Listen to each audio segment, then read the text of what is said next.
How's it going, guys? I'm your host Dev04066 and welcome to the Adventure Quest Strongest Spells for Annihilator Hybrids as of 28 July 2018.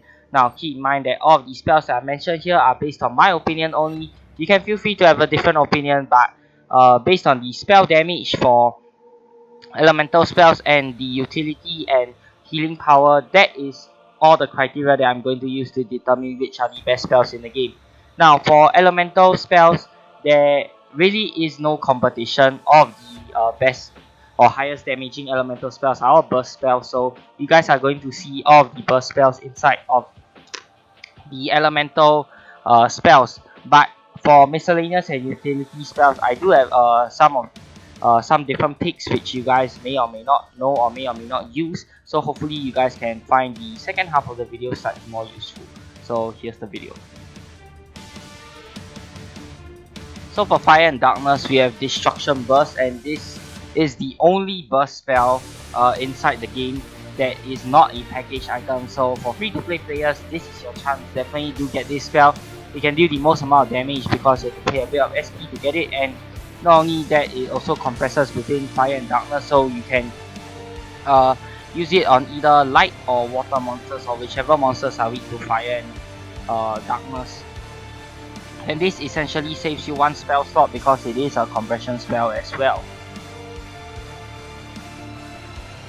For Water and Energy, we have Cicero's Explosive Teleport Booth. You can get this from the Cicero's Teleport Booth 12k ZAC token package, and it is exactly the same stats as Destruction Burst except in Water and Energy form.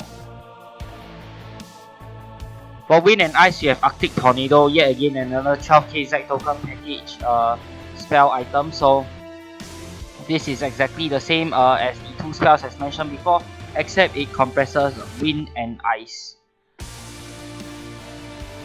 For Light and Earth, you have your Creation Burst, and this once again is another 12k ZAC token package item. So it element seeks between Earth and Light and has the exact same stats as the three spells mentioned before this. Finally, moving on to some summon spells. Alright, so there's only really two good summon spells for Annihilator Hybrids. The first one is Summon Polala. You want to summon her whenever you are casting your spells, and she'll give a damage boost to your spell casting. The second one, you have called Dunamis. Okay, this one will boost your melee attacks when you're using your weapons once you have depleted all of your mana. I did not include Call Thunder in this list because I don't think Annihilator Hybrids actually use bows or ranged weapons, but if you're the type of Annihilator Hybrid who prefers to play as a Ranger and a Mage Hybrid compared to a Warrior Mage Hybrid, then you will want to replace this with Call Thunder instead. All of them, they just give a damage boost. So for Summon Polala, it's a boost to your magic damage, Dunamis is a boost to your melee damage, and Thunder is a boost to your range damage. For healing spells, we actually have quite a few options here, but for me personally, I would choose to use Siphon because it compresses both HP healing and MP healing. So it's effectively 3 spells in one, even though it's not the best or strongest healing spell in the game, but I decided to pick this because you can heal both your HP and MP using this single spell alone, giving me more space to fit other utility spells inside. So the first one, you can siphon your life to your enemy's life to your own life, so you'll do a bit of harm damage to the monster and then you'll heal your own HP. The second one, it doesn't cost any MP at all, it doesn't cost anything, it basically only costs 1 turn, but you can damage your monster, the monster again for harm damage to heal your MP. And the third one, there's a Greater Life to Mana Siphon, so this requires you to pay some SP equal to 125% melee, but you do get the full spell damage instead. So the next spell I want to talk about is Cure Fatal Wounds. This is the best healing spell in the game in my opinion. The overcharged Cure Fatal Wounds does heal more, however that is not as efficient as this spell. So instead I would rather pick Cure Fatal Wounds instead. Also because this costs gold, and the overcharged version actually costs ZAC tokens, which not everybody can get. Now if you're lucky enough to get some ultra rare golden gift boxes, this is not a perma rare spell, so you can get it anytime you like. You can consider getting the Kiss of the Angel of Darkness as well. This is similar. This is basically a reskin version of Kiss of the Amisha that was released quite a long time ago.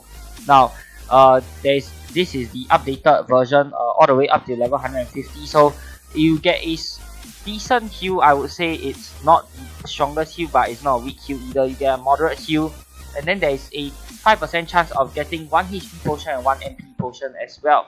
So that's also another reason why you want to get this spell, if you want to get that bonus HP and MP potion.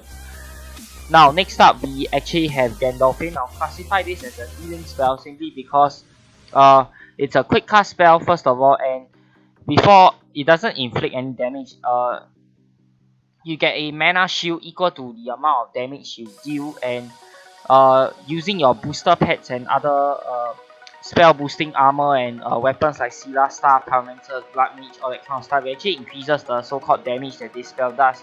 What it does is that it redirects all of your damage that you take into your MP rather than your HP, and if you have a fully maxed out MP build such as mine or your mage, then this is good for absorbing some damage, especially for those monsters that hit hard.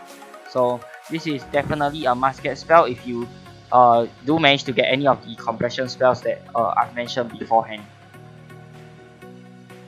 Next up, we have spells that buff your stats. Alright, so the first one is obviously Moonwalker's Grace. This is available for all free-to-play players. It costs gold, it's not perma-rare. You can find it in Adder's Forge. It gives you increased dexterity for 3 turns, and you get extra 86 dexterity at the max level version. So it does cost some MP, and you can use this in conjunction with Purple Rain, which I'll go through later on, to give a boost to your dexterity, since that will not only increase your PH but your chance to dodge attacks. Next up, we have the Buffalo's Beach Board. So this is even better than Moonwalker's Grace because it gives you 102 strength instead, and it costs 431 SP to cast. It's about the same as Moonwalker's Grace, not exactly the same thing. You get a bit more boost, and this spell costs SP instead. Of course, this is a package item, so if you do have to spend money on the game to get this, but this is definitely a super strong spell, and if you can afford it, then I'll say go for it. Now, all of the miscellaneous spells here that I'm going to mention are almost a must-have or very situational. So the first spell here, Purple Rain, I'll say it's a must-have for almost any build, not just Annihilator hybrid builds, simply because there is so much you can do with it. Basically, you cast it once at the start of the battle, and then you record down how much HP, MP, and SP you have, and then you can cast all your boosting spells like Moonwalker's Grace, Gandalfin, the Buffalo Beach Board and whatnot. Use your Shadow Feeder Pendant, and then you can cast it again to have a chance for it to rewind time and go back to the amount of MP, SP, and HP they originally have. So you actually don't spend any MP and SP to cast those buffing spells. So this is a very good spell, and it's definitely a must-have for all builds in my opinion. It might take you a few tries for the second cast if the monster is extremely high level, but you will get it eventually, and it only costs us a very small amount of SP, 39 SP and max level to cast. So you can keep spam casting this if the second cast doesn't work. Now the next one is Draco Morgify. This one you can get it from the Dragon's Maze Mastercraft quest that came out a few years back, and what it does is it converts enemies into dragons. Okay, so the monster has a chance to resist the curse as well. The first cast turns it into a half dragon, and the second cast turns it into a full dragon. Third cast onwards, you will not turn it into anything else, assuming your first and second cast both manages to hit the monster and the monster doesn't resist it.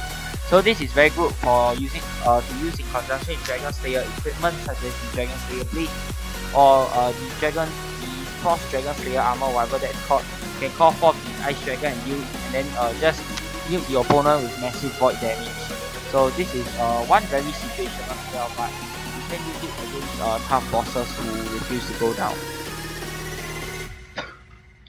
Next up, we have the Samuke Matsuri Caltrops. Okay, so this one it's permanently rare. Unfortunately, it came out for last year's gift box, and what it does is that you can this spell costs SP. You can basically reflect damage back to the monster. So you've seen me use this spell in the fight against the updated Star Slayer, and it's extremely good for monsters who are very hard hitting and have high defenses. i.e. Star Slayer. So yeah, definitely a very situational spell. You definitely won't be able to use it for all. It definitely won't be as effective for all monsters, but for hard monsters such as updated Star Slayer, then you'll definitely want to have this spell handy. Now the last spell I want to talk about is actually Conjure Shadow. This was actually in a limited time shop, so it's permanently ran out. I'm not sure if it's coming back. If it doesn't, then well, I guess too bad if you missed it. It does cost Z tokens to buy initially, and it is pretty expensive, but I did buy at that time because the armor that comes with this spell is one of the best damage dealing armors in the game in my opinion. So Conjure Shadow, the Shadow Wolf and Shadow Slicer isn't that the Shadow Slicer weapon isn't that great. Shadow Wolf as a gem isn't that great either. What you really want to get this spell for is the Shadow Templar armor, and I have the stats here. So this Shadow Templar armor is basically a light and darkness compression armor, as you can see, 49% each. Not the best compression, but still better than nothing. You can use this for shadow monsters obviously, and you can spend a little. You will spend a little bit of MP each turn to increase your damage.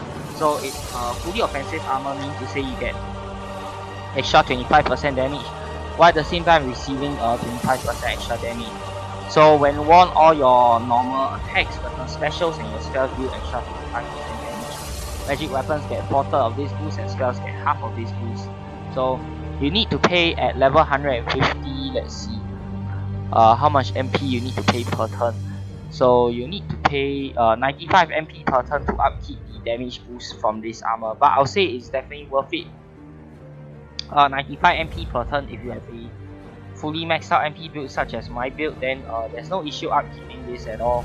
You can basically sustain this for almost the whole battle if you pair with MP healing pet such as Fairy Godmother. So this is definitely another spell you can consider getting if you have extra space in your inventory, or if you want a shadow armor when you're fighting shadow monsters if you don't have a slot in your armor inventory.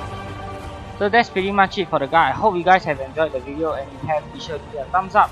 Be sure to subscribe to my channel, and be sure to share to all of your friends who play Adventure Quest. Until the next time, this has been Dev04066. Peace out.